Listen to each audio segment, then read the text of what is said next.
guys, I'm back. I'm cooking Tinolang Isda.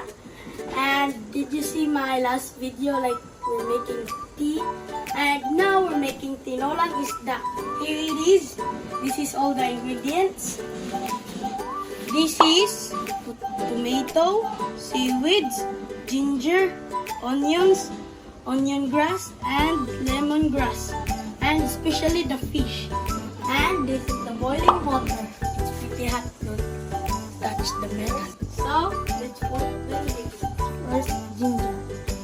I wash up my hand, okay? I washed my hands.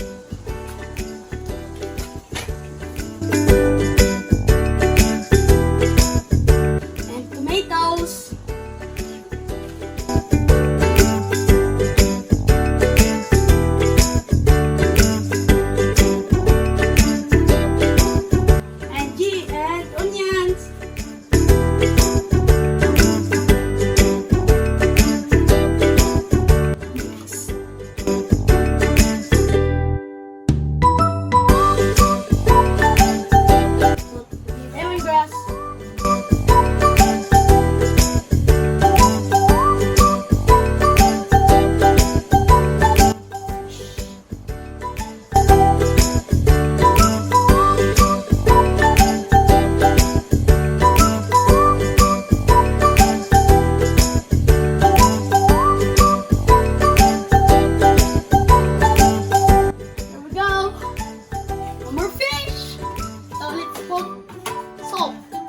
Here's the salt.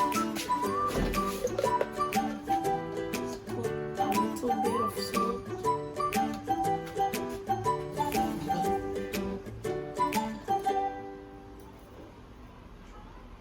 That's it. It's a bit more. Done. And Ajinomoto.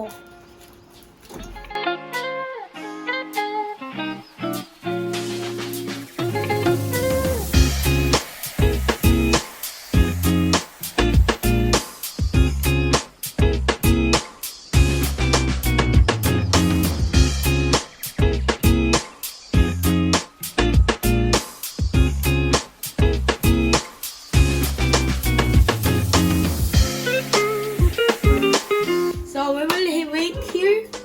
So like 2 minutes or 1 minute. I don't know. Just wait. Hello, I'm back. We're waiting for like 30 seconds. I'm sorry, it's not 1 minute. Now let's see if the fish is cooked. Ooh, cooked! Perfection! This is so yummy. I'm gonna taste it.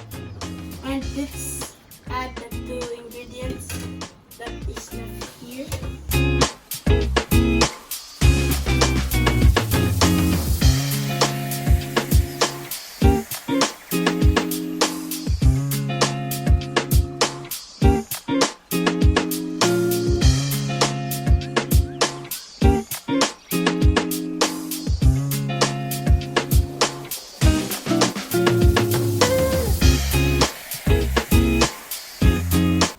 Stir it nice so it will get yummy, tasty, and perfection. And now it's done.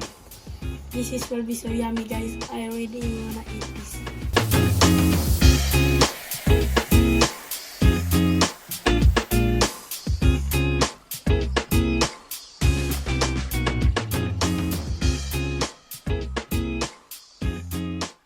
So guys, this is the finished product. It's